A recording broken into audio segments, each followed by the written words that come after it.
Okay, so welcome everyone to the Otago Energy Research Centre Seminar Series. So this seminar series is really focused on COVID-19 and I guess thinking about what our energy future might look like after COVID-19. And so kind of without further ado, I just like to introduce our speaker. So Greg Sise is the Managing Director of Link Ltd. Very well known in the energy industry, especially for his work on the electricity market and modelling the electricity market. So Link and Greg, I guess, don't just provide services to commercial customers in this area. They've also done a lot of work looking at New Zealand's energy future. So particularly looking at how New Zealand might get to 100% renewable electricity in the future. And Greg's done work, for example, the Interim Climate Commission on this area. So we're very happy to have Greg with us today, and he's going to talk about towards 100% renewable electricity, covering off on some really interesting things, for example, the Tiwai closure and this proposal to turn Lake Onslow into a pumped hydro storage scheme. So hand over to you, Greg. Oh, thanks, Michael, and good afternoon, everyone. So what I'm talking about today is based on work that we've either done in the recent past or are doing at the moment or are about to do. And I'll talk about the Tiwai closure impact on the electricity market. I'll talk a bit about the work that we've done around the 100% renewable electricity target and just introduce the pump storage scheme at Lake Onslow and just discuss some of the issues that we need to deal with there in terms of evaluating it. So the smelter, which we've got an aerial shot of there, that was first commissioned in 1972. And in recent years, its output's varied up and down, but it's averaged about 5,080 gigawatt hours per annum, or around about 580 megawatts on average, which is sort of 12 to 13% of New Zealand's total demand. So it's a very significant part of New Zealand's electricity infrastructure. And when it was built, the Manapori Power Station was also under construction. It was basically built to supply the smelter. It's been upgraded subsequently, so now it can supply 840 megawatts maximum. It doesn't often do that, and sometimes it supplies a lot less than that if the lake levels are low and extra power has to be brought down from further north to supply the smelter and the cable, etc. So on the 9th of July, not that long ago, it was announced that the smelter was going to be closed by the end of August next year. Now that was a big surprise to a lot of people, including us here at EnergyLink, because all the signals along the way have been that it's around for the long term. In fact, you only have to go back a year or two, and the smelter people were talking about keeping it in the market for another 50 years, sort of thing. So anyway, it's the announcement's out there. So August next year, except that we learned a couple of weeks ago that the government is in discussions about an extended phase out of the smelter, which could take it for another 3 to 4 years. So right at this stage, we don't know when exactly it will actually close, which creates a lot of uncertainty because it's so big, obviously, and creates a lot of extra issues for people like us who model the impact.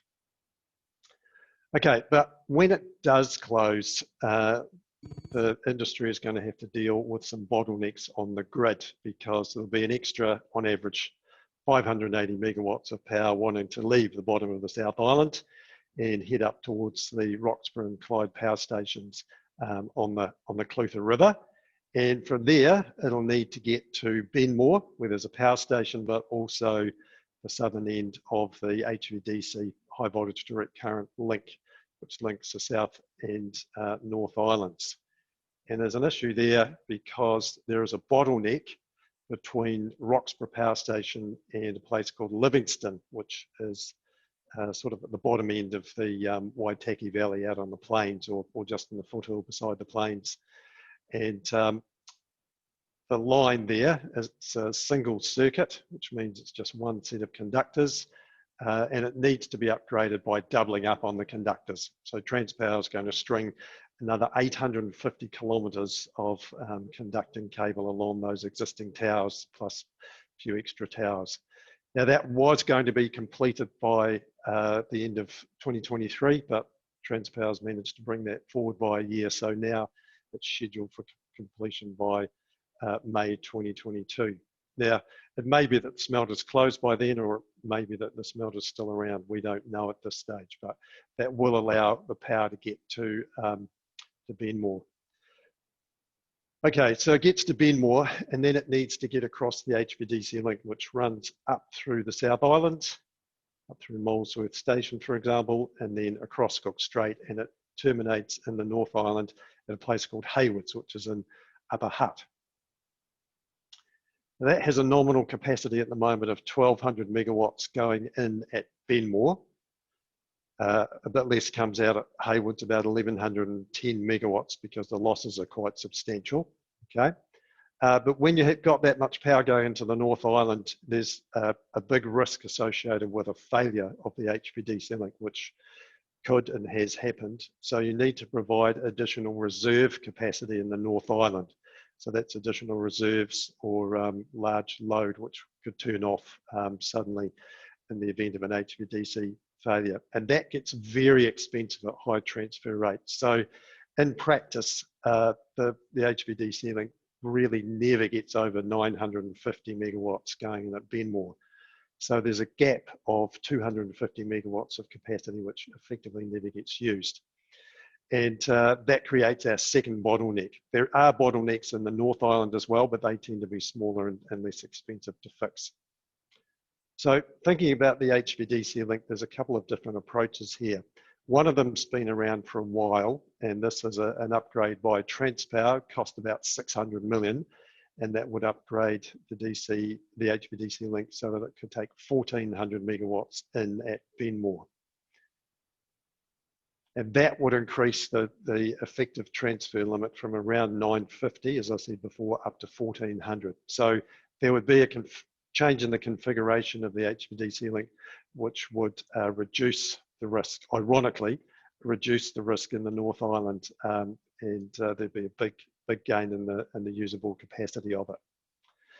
But when the closure of the smelter was announced, Meridian said that they'd been working on an alternative upgrade in which they would spend $70 million, so only just over 10% as much as the Transpower upgrade, to construct a 100 megawatt battery somewhere up near Auckland, which would provide extra reserve capacity, and without having to upgrade the HVDC link itself, allow the full 1200 megawatts capacity to be used. And Meridian Energy is now working with Contact Energy, and they're basically saying this is a no-brainer when the smelter closes, all other things being equal. And if they go ahead with that, then the benefit of spending another $530 million reduces quite substantially.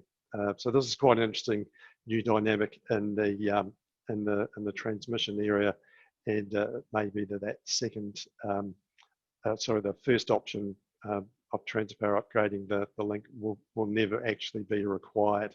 So one way or the other, the bottleneck across the HVDC link will be removed.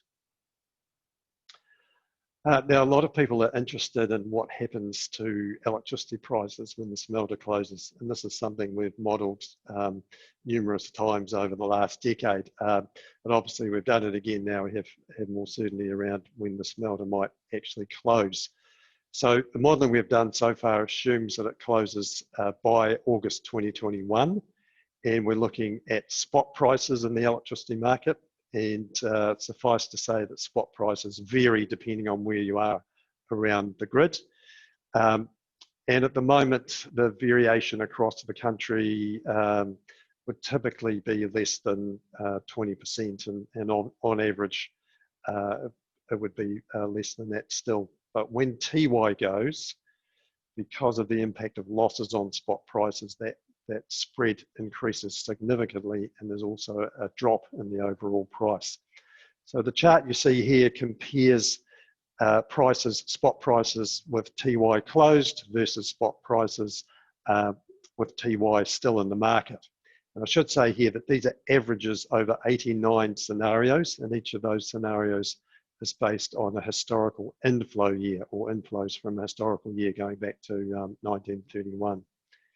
And we've got 4 different locations on the grid. So the green is Manapori, and in the first year that Tiwai closes, the impact on average is a 60% drop in the spot price.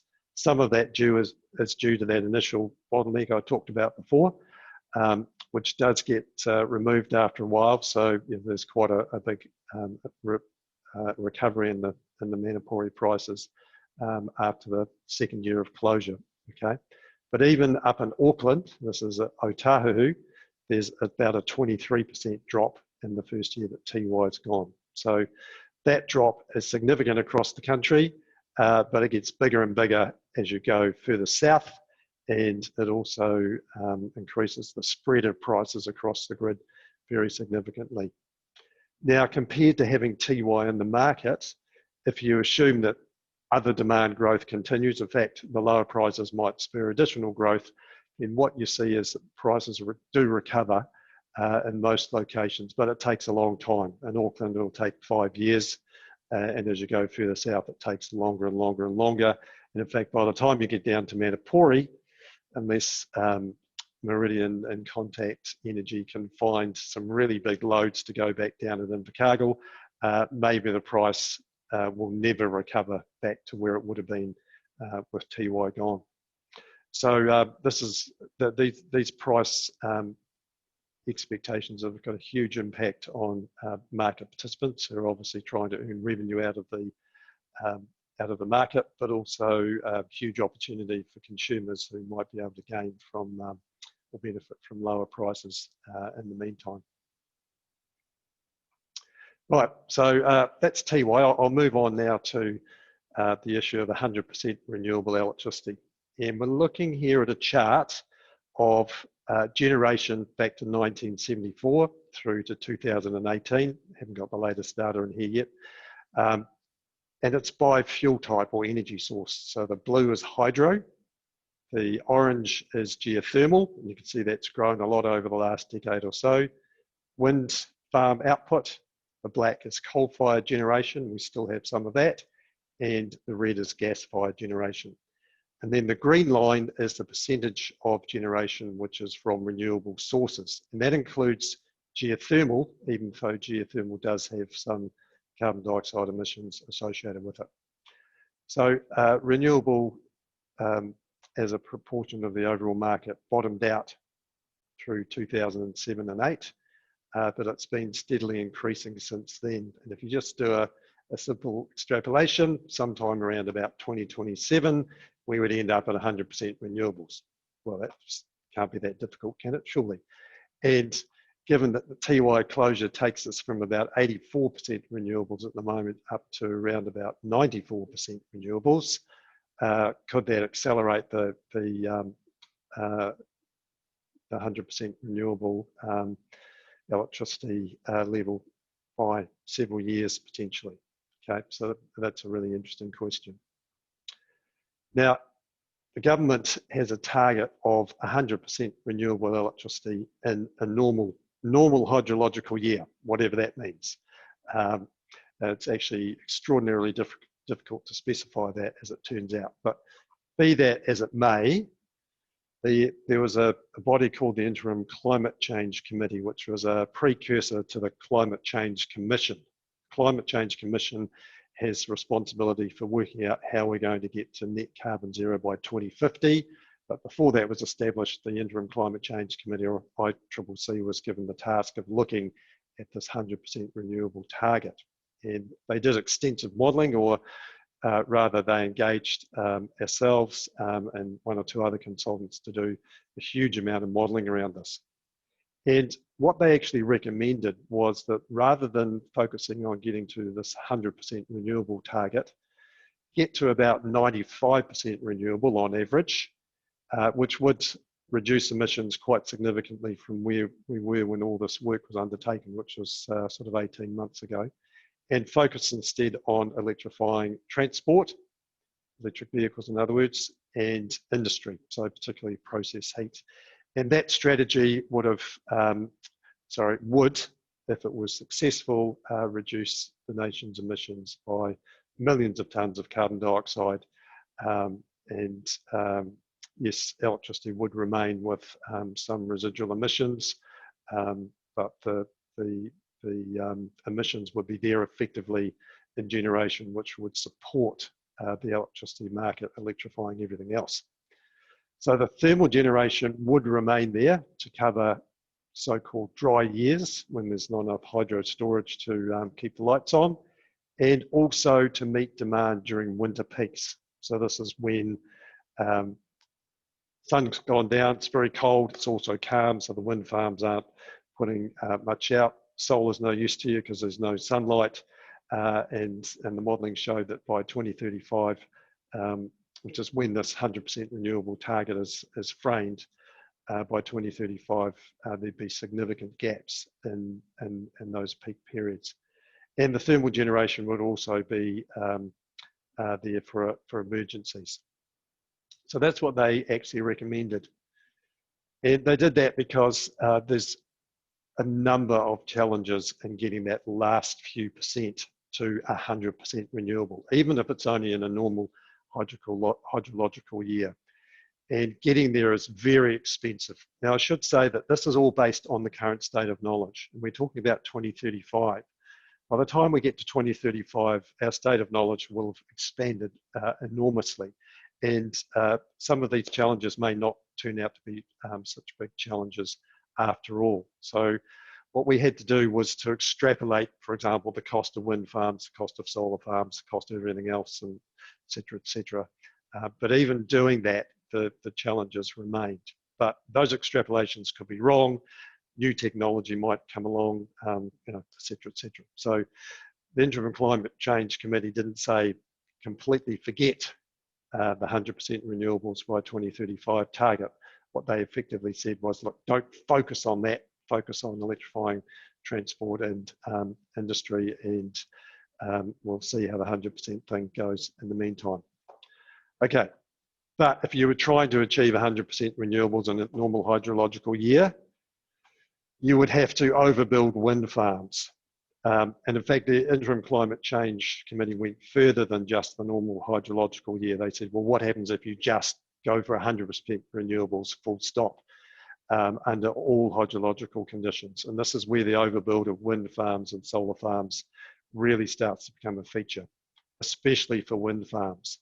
So what this means is that you build so many wind farms that instead of being able to produce at their maximum output on average, they might only be able to achieve 60 or 70% of that on average, which means that investors in wind farms are building assets which are never going to produce at their full potential. When you think about it, that doesn't really even make sense. But that's what we modelled. Okay. The next thing is you need to build the wind farms as far apart as you can, and that maximises the overall wind farm output. If you just build them in the same places all the time, then eventually the grid around those areas becomes constrained, and you just can't get that power out to the rest of the country. We had to model a lot of large grid scale batteries to cover some of the peaks. And we also had to include a lot of demand response during the highest peaks. So this is where you pay consumers quite high rates, either not to consume or to send power back to the grid, for example, if they've got their own batteries. And the corollary of all of this is that you end up paying a lot more for electricity. I think the Interim Climate Change Committee was quite conservative in coming up with a number of about 30% more than what you would pay if it was business as usual, but I think it would probably be significantly more than that compared to operating, say, at the 95% level. Okay, so there's a few things that can help along the way. For example, by 2035, we'll have an awful lot of electric vehicles, and they could inject back into the grid using vehicle-to-grid or V2G technology. A lot of houses and businesses are going to have, or a lot more than now, are going to have batteries on site, which can do the same thing. We might be able to produce green hydrogen cheaply enough, store it in vast quantities, for example, in empty gas fields, which is what happens to natural gas at the moment. Number of issues around that. It's not very economical to produce at the moment, and the technology is only evolving slowly. And storing hydrogen underground may not even be feasible because it tends to leak out of anything that's stored in. We could just spend more time sitting at home in the dark when there's not enough electricity. It's like going back to when I was a teenager in the 1970s. I'm sure there'll be other forms of storage out there by 2035, which could be useful. And one of those is what I'm going to talk about next, and that's pumped hydro storage. So that brings me to Lake Onslow. One of the recommendations from the Interim Climate Change Committee was that the government might want to do a bit of work on pumped storage, because that seemed to be the only option or alternative to thermal generation during dry years, which might actually be economically feasible. So the government announced just a few weeks ago that they will put $30 million into a feasibility study. Now that will focus on the Onslow proposal, but it will look at other locations around the country where pumped storage could also be feasible. But I'm just going to talk about Lake Onslow, because this is the real big one, and it's not too far away from here. It's located, or would be located, near Roxburgh in central Otago, and if it works, it really would potentially solve the dry year problem. Which is ironic that you'd be solving the dry year hydro problem with more hydro. It sort of doesn't make sense when you say it, but let's just have a look at it. So we've got the Roxburgh Dam, and it's got a lake behind it, Lake Roxburgh, which actually isn't really a lake. It's just a big slow-flowing river. It's got very little storage in it, and over the years it's silted up, so now it's got virtually zero storage in it. And then you've got the Clutha River below it. So if Lake Onslow pump storage goes ahead, you need an intake and discharge structure, which could go in Lake Roxburgh, for example, and that would connect to a piece of equipment which would be able to pump and generate. So it would either pump water up a tunnel into Lake Onslow, or it would take water out of Lake Onslow through the tunnel and generate and put back onto the grid. Okay. Now, as we'll see, this diagram is not to scale, because Lake Onslow would actually be a very, very large lake. It would have an area of several thousand hectares. So it would be much bigger than Lake Roxburgh. So I'm just going to finish off talking about some of the details of this proposal and some of the challenges that we're looking at in terms of how we model it to work out if it's going to be feasible or not. So just looking again at Lake Roxburgh, virtually zero storage in it. So if you're taking water out of Lake Roxburgh, you're effectively taking it out of the Clutha River, which means that you're potentially starving Lake Roxburgh of water to generate, sorry, the Roxburgh Dam of water to generate with. So that raises the issue of, well, who's going to own this pumped storage scheme? And if it's not Contact Energy, do they have to pay Contact Energy for the water? The intake could also go downstream of the Roxburgh Dam, but there's no structure there at the moment which will accommodate that. So another pond, big pond, would be required in order to accommodate the sucking the water out of the river, basically, when you're charging Lake Onslow up, and then the flow back out of the generators when you're actually generating. Now, the Clutha River has a flow of 520 cubics on average, and regardless of where the intake and discharge structure is, you need to preserve certain minimum flows downstream of the Roxburgh Dam. So you can't just take arbitrarily large amounts of water out whenever you feel like it. Now, from what I've read so far, the generating and pumping capacity could be in excess of 1,000 megawatts. So if you think about what that means in terms of the cost of charging up, or in other words, filling Lake Onslow, that's very substantial. That makes this pump one of the largest single loads in New Zealand when it's operating.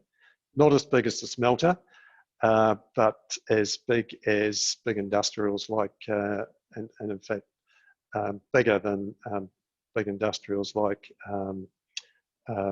New Zealand Steel and Fonterra, for example. Now, I might have confused some of you by saying that this wouldn't be as big as the smelter, even though the capacity of 1,000 megawatts would be bigger than the demand of the smelter at roughly 580 megawatts, or maybe a bit more.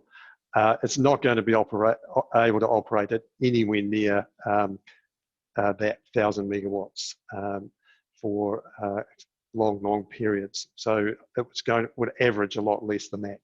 And in fact, one of the major challenges is going to be getting that capacity right, because it will be a trade-off between providing energy for dry years versus what you might be able to do for covering winter peaks, for example. Now, when you look at the tunnel, Lake Onslow is 20 kilometres away, and it's 700 metres above Lake Roxburgh. Now, that 700 metres is nice in terms of giving a good, what we call head for good water pressure to pump when you're using Onslow to generate. But that's a jolly long tunnel, and it's going to be very expensive to build and potentially have quite rough surfaces internally, which is going to create a lot of resistance, which just adds to the power that you need to get the water up into Lake Onslow. And from what I've read, Lake Onslow could have a capacity in energy terms of upwards of 5,000 gigawatt hours. And if it had 5,000 gigawatt hours, it would be basically equal to the sum of the storage in all of the other hydro lakes in New Zealand. So it would become the largest hydro lake in New Zealand, and the amount of storage would effectively double across the country, and potentially more if it went beyond 5,000 gigawatt hours. So a very large lake, both physically and in terms of energy storage. Now, in order to use that storage, you need to be able to vary the lake level. And the sort of numbers I've seen so far indicate that the maximum variation in the lake level could be as much as 80 metres. So you imagine what happens if the lake level over a vast area is drawn down 80 metres. What you're left with is a huge, muddy mess. And as that dries out, you get nor'westers blowing like we're getting at the moment, and you produce huge dust storms. So one of the big costs in actually developing Lake Onslow, from what I've read so far, is the cost of removing all of that topsoil so that you don't have the dust storm issue with it. So, okay, it's all very well filling up a large basin somewhere up in the hills above Roxburgh with water, but you've got to think about all of the unintended consequences of that. And I could, just to tell you a little anecdote which is relevant here. When I was a 16-year-old holidaying in Wanaka, Lake Hawea actually got down to its original mean level. So Lake Hawea was raised by about 20 metres. So inflows into Lake Hawea had been so low over the previous year that actually the original shoreline was exposed. And the result of that was huge dust storms coming out of the Hawea Valley and blowing down through Upper Clutha. You get exactly the same thing if you're not careful with Lake Onslow.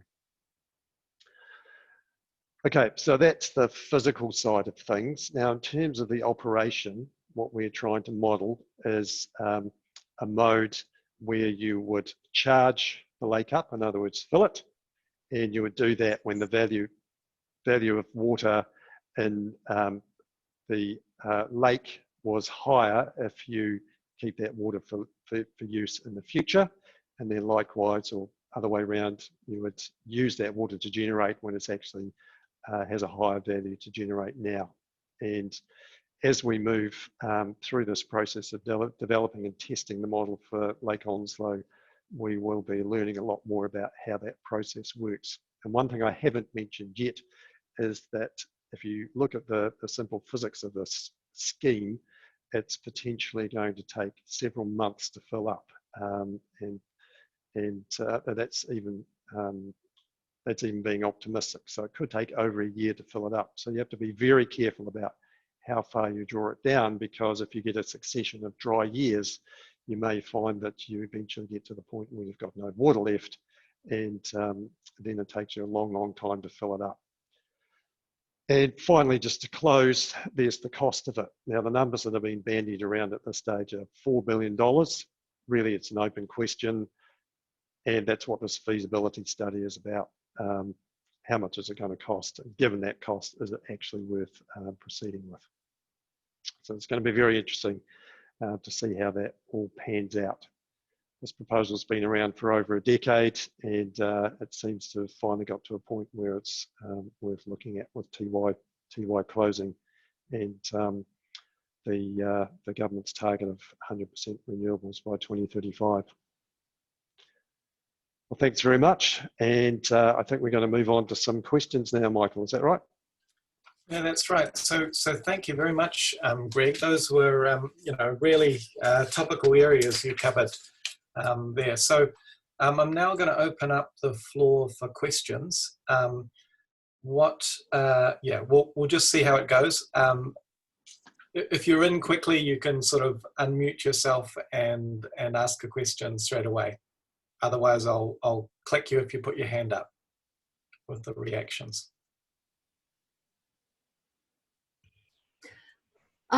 Greg, it's Janet here. I can't see anybody, but I have a question, and I'm interested in the degree to which the Interim Climate Change Commission, or any of the work that you're involved in, took into account two things that I think might have a bearing on New Zealand's trajectory towards 100% renewable. And one is the impacts of climate change itself on New Zealand's future electricity system. So are we going to be seeing more or less water, for example, in the hydro schemes?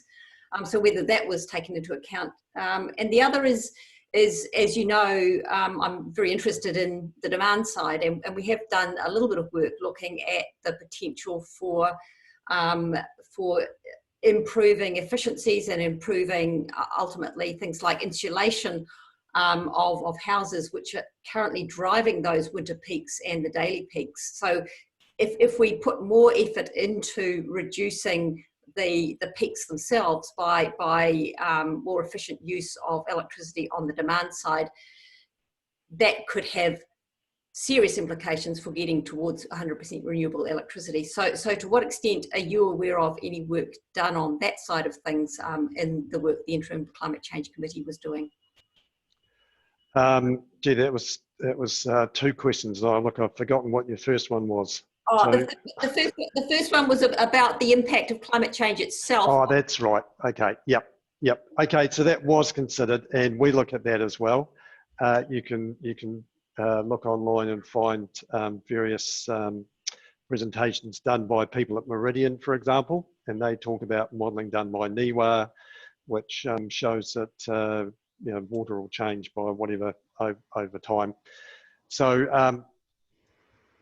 I think there's three different aspects to this. One, firstly, the modelling is uncertain, so we don't really understand yet what those implications are going to be. I think NIWA may have another project going on at the moment, which is looking at this again in some more detail. So we're keen to see what that brings out. The second is that our observation so far is that the summers are getting drier and the winters are getting a little bit wetter. So overall, the inflows haven't changed on average, but the timing of the inflows seems to have changed. And third and finally, even if and I think one of the scenarios that could come out is that maybe inflows do increase. Let's say they increase by 10%, for example. Sure, that makes a difference on average, but volatility will remain, and dry years are about volatility. So the probability, for example, of getting a dry year in any particular year isn't necessarily going to change. And the probability of getting 2 dry years in a row or even 3 dry years in a row isn't necessarily going to change. And you only have to look at what's happened this year. This year has set a number of records, including the warmest winter on record, and yet we've had record low inflows in both islands. So to me, the picture is one of, sure, there will be long-term changes on average, but we still need to be prepared for what could happen in any particular year. So that was the first question. The second question was about the demand side. Yes, it was considered, but one of the issues that you have, especially with Tiwai gone, is that as demand on average grows, then the peaks tend to grow with them. So that, yeah, you might be able to reduce the peaks, but then the underlying demand will tend to push them upward as well. And it's exacerbated by Tiwai, because when Tiwai goes, then the overall demand profile becomes more peaky, because you take 13% of the country's demand, which is all base load, pretty much constant, out of the equation.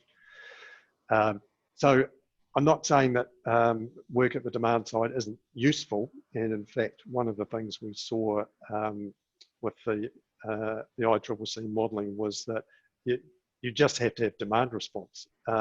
Unless you're prepared to spend ridiculous amounts of money and pay heaps more for electricity, there are going to be periods, given the current state of knowledge, where you have to rely on consumers to reduce their demand somehow. So anything that can be done in that area is going to be important. Okay. So Greg, there's a question here from Carolyn Orchiston, basically asking, can you describe what caused the failure of the HVDC link in the past? Yeah, now I can think of one instance. The HVDC link was upgraded, finishing at the end of 2013, and near the end of that process, Transpower undertook commissioning tests, and there was a bug in their software, and that at one point turned the HVDC link off. So it went from transferring 700 and something megawatts south to north to transferring 0. Now, hopefully the bugs are all gone, so that's not going to happen very often. But there was one other instance, and I actually just can't think off the top of my head what it was, but it was a similar sort of loss, around about 700 megawatts. It's a pretty reliable piece of equipment. And you know, when you go and have a tour around the facilities, it's all earthquake proof, et cetera, et cetera, et cetera. So it's extremely reliable, and the chances of it actually having a failure are very small. But when you're sending a lot of power into the North Island, the consequences of that are very high. Potentially the whole of the North Island could go dark and take several hours to bring the electricity back up in the worst case. So even though the probability is low, you do need to accommodate or allow for that small risk that there could be a major issue with it. And that's why you need that reserve capacity. Yeah, so I thought what you said was very interesting about the upgrading the HVDC link versus having this large battery close to Auckland, and the kind of the difference in price between those two options as well. It just, I guess, is that the future? Well, since Meridian's proposal for the battery has come to light, we no longer model the bigger upgrade in all of our forecasts. So we think, well, based on what Meridian's saying, the battery sounds like a no-brainer. Well, that's literally what they said in one of their presentations. So assuming that goes ahead, the marginal benefit of the bigger upgrade just seems to be way out of proportion to the cost of it. Yeah. It's Trevor Lords here. If I could ask a question, probably two. Yeah, sure, Trevor. Thank you. A very, very interesting presentation, Greg. And I just wanted to comment on, first of all, on the Cook Strait cable. I was just actually at a Seagrave presentation in Auckland recently, and Richard Hobbs from Transpower spoke on the Link, and he and cables have been a worry all the time, right through the whole life of that project. Cables have failed, new ones have been installed, and he was saying they really want to install 2 new cables because of the cost of the ship. Once you've got the ship there, it costs so much to get it. They probably will put 2 more cables across, and that should and my battery's running. So that's one thing. They may still build it, but I'm not sure whether the upgrade will be full, but that's probably just something for provision for reliability. But the other one was the pump storage system. And there's a huge amount of losses just in pumping and generation again, just pushing it around. A lot of energy goes into putting the water in there, and it's a sort of a net loss to some degree. And I was just sort of thinking, well, say the options are to that, like putting a 3 gigawatt wind farm off the coast of Taranaki. Is that a viable economic option suggested with the pump storage? Perhaps even a little bit more efficient? Well, if you rely on wind to supply electricity during dry years, you run into this problem that really came out in the ICCC modelling, that you can have winter evenings when it's cold, it's calm, there's no solar power, obviously, because the sun's gone down. There's very little wind farm output, and that leaves a big gap. So it's a little bit like building more hydro to solve the hydro problem. There's not a lot of point in building more wind to solve the wind problem. And if you're looking at overbuilding wind farms to solve the dry year problem, this brings you back to, sure, it might be technically feasible, but whether it's economically feasible or viable is another question. Yeah, so it's $8 billion for the pump storage, wasn't it? So it's quite a big expense, isn't it? Well, they're talking $4 billion, but I don't think anyone really knows, and that's part of the point of doing the study. And just going back to the cables, so yeah, the Cook Strait cables, there were originally 7 of them. 4 of them are damaged. There's now 3. The HVDC link actually is constructed in 2 halves. So there's actually 2 transmission lines. So one of them has 1 Cook Strait cable attached and the other has 2. So the big $600 million upgrade would put 2 cables on each half of the HVDC link, which gives you greater capacity, and it also reduces the requirements for reserves.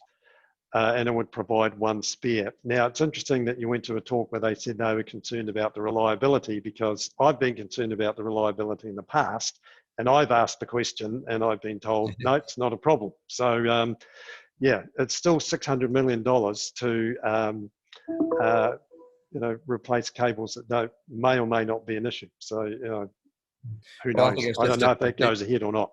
More spoken about as a provision for obviously the Tiwai issue, but also reliability. So as I said, put 1 new one in, you might as well put 2. So they may not use the second one immediately, but yeah, so obviously some money might get spent. So that could just modify the discussion on the no-brainer for the battery. You might end up with both.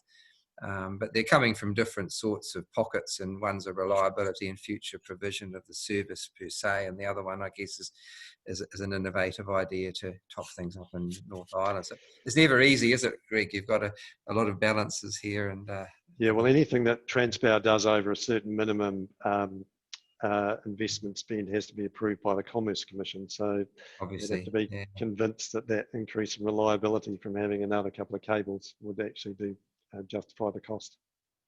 So Greg, there's another question here. This is from Sally Brooker. It's about other ways to store excess electricity, for example, hydrogen.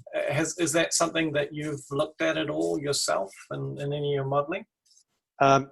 So it was looked at by one of the other consultants working with the Interim Climate Change Committee, and there's a lot of talk about hydrogen and green hydrogen in particular, but what you've got to realise with hydrogen is that you lose energy, so there are losses in taking water and converting it into hydrogen in the first place if you use electrolysis, and then there are losses in storing the hydrogen, and this is one really big issue.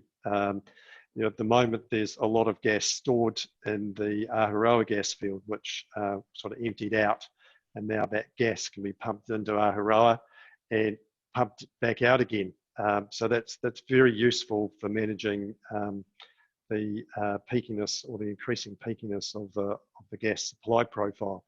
And you sort of think, well, maybe we could just put hydrogen in the same sort of facility, but no one's really sure if that would work, because you can't even store hydrogen, as I understand it, in a steel container, because it will leak out. So you put it underground, and you might think you've got a huge amount of gas in there, and you come to use it, and it's somehow all gone. So I know there was work done on storing the hydrogen as ammonia. I'm no chemist, so I actually don't know how that process worked, but it did seem quite expensive. And then you're storing that potentially in tanks, which just have to be huge. Then you've got to convert it back into hydrogen. So, there's costs and losses, etc., along the way, which make hydrogen. It sounds great, and maybe it will be a solution by 2035, but it just still looks, from a viability point of view, beyond the reach of where we can get to at the moment.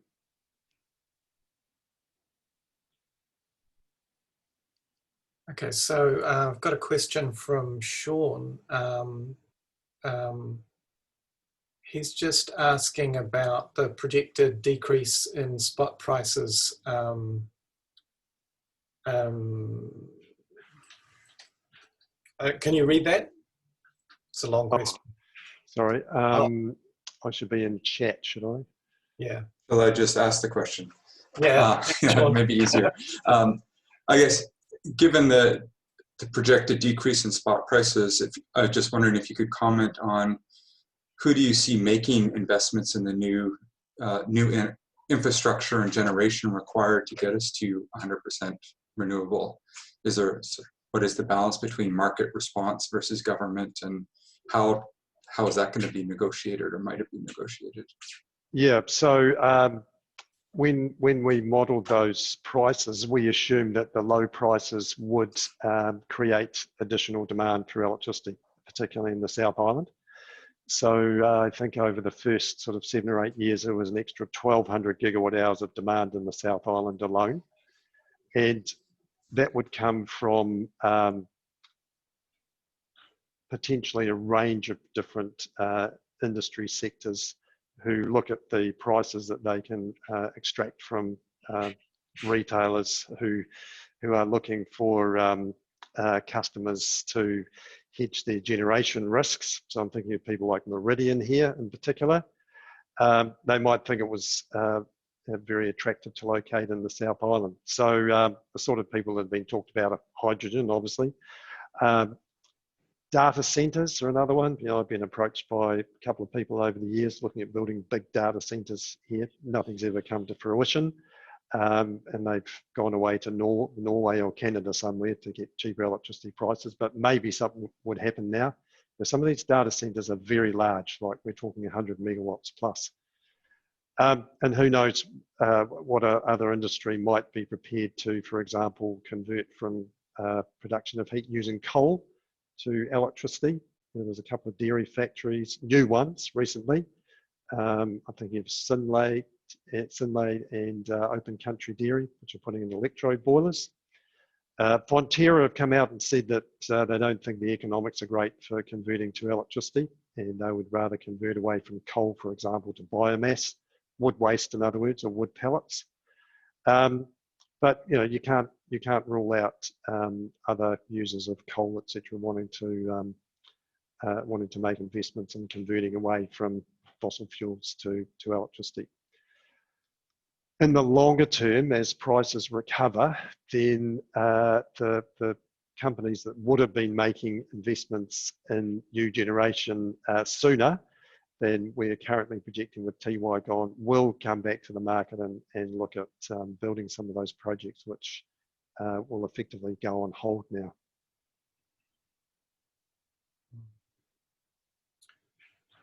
So there's a question by Jefferson. Jefferson, do you want to ask your question? Sure. Just with with Roxburgh being right at the bottom of the Clutha scheme, how would it, it's sitting right below a whole cascade of dams. We'd be better off having it further up the catchment, but is that just a factor of the topography that we can expand Onslow and have this huge reservoir? I think it's primarily a factor of the topography, just the location of the Onslow Basin where it is, not too far away from Roxburgh. I'm not aware of any other reservoirs, potential reservoirs of that sort of size located anywhere further up the catchment. The other issue that you'd have is that if you take water out, say, above the Clyde Dam, then that's water that's not going to go through Clyde and Roxburgh. So that potentially adds additional cost. Like, if you thought about it and you had unlimited money to spend, probably what you'd do is you take it out below both dams. So take it out just below Roxburgh and then feed it back in above both dams. But obviously that's going to require huge tunnels and what have you. Maybe take it out below Roxburgh Dam and put it in above Roxburgh Dam. That might be the sort of the ideal in terms of energy. But then you'd need two large structures either side of the Roxburgh Dam. Yeah, topography and the location of a suitable reservoir are the main constraints. Cool.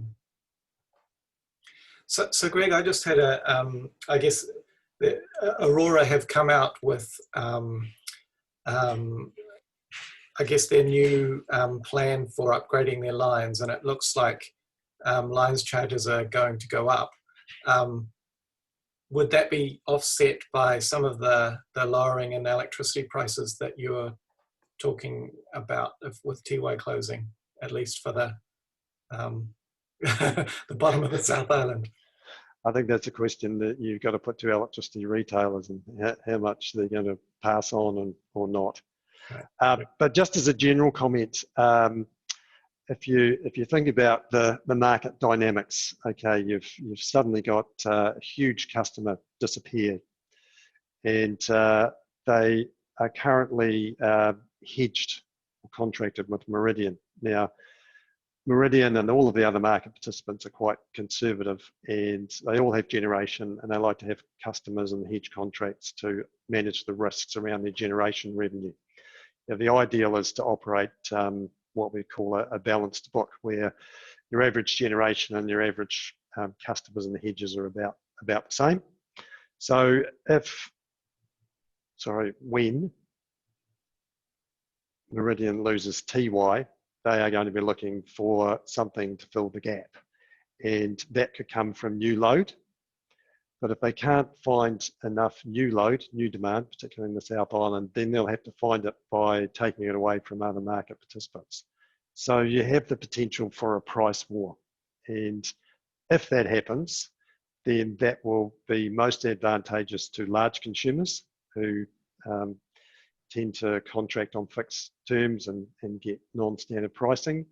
If you're a customer that's prepared to shop around, say go to the Power Switch website and have a look to see who's the cheapest deal in your region, then you probably get an advantage of that as well. If you're not prepared to do that, then it's hard to predict what will actually happen. But the corollary to that is that Meridian is already saying that they think they've found another 1,000 gigawatt hours per annum of new load in the South Island, which could be up and going within the next 3 years. And they even made the bold statement that they thought within 5 years it could be feasible to replace the Tiwai load immediately. Now, they haven't specified what that load might be or where it might come from, but you can see that they're very keen to avoid the price war that I've just described to you. Okay, so do we have one last question from anyone? Because we're approaching our 1 o'clock mark. I got hopefully a quick one.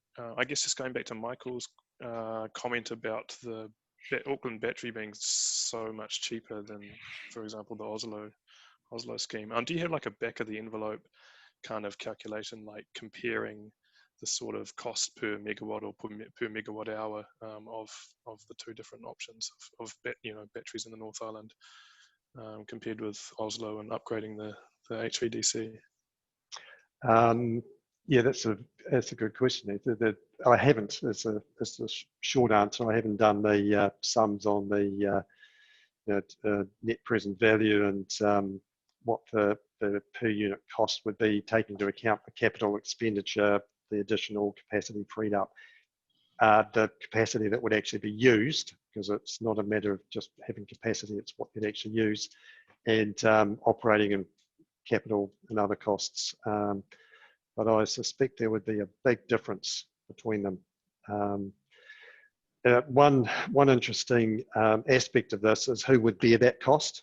So if Transpower invests $600 million in upgrading the HVDC link, then that would appear in additional transmission charges. Now, there is a change going through to the way that transmission charges are calculated, but Meridian would see a large proportion of that, as would North Island consumers. So the change will ensure that the beneficiaries of investment pay for it. So transmission charges will go up for North Island consumers and for Meridian. If Meridian invests 70 million in a battery and maybe contact chips in, then that won't appear in transmission charges. So that's a cost that those generators would have to bear. So that wouldn't appear in, for example, increased line charges on anyone's electricity invoices. So I think that's a really important factor. One's a market-based solution, the other one's a solution which involves regulated revenue collection. Good point, thank you. Interesting. Okay, so I might bring this talk to a close now, and I'd just like to thank you, Greg, for a really interesting presentation. And although no one's clapping, sure they're clapping quietly. So thank you very much, Greg, and would great to have you back another time for another seminar at some stage. Thanks, Michael. It's been a pleasure. Thanks, Okay, Greg. Great. Thank you.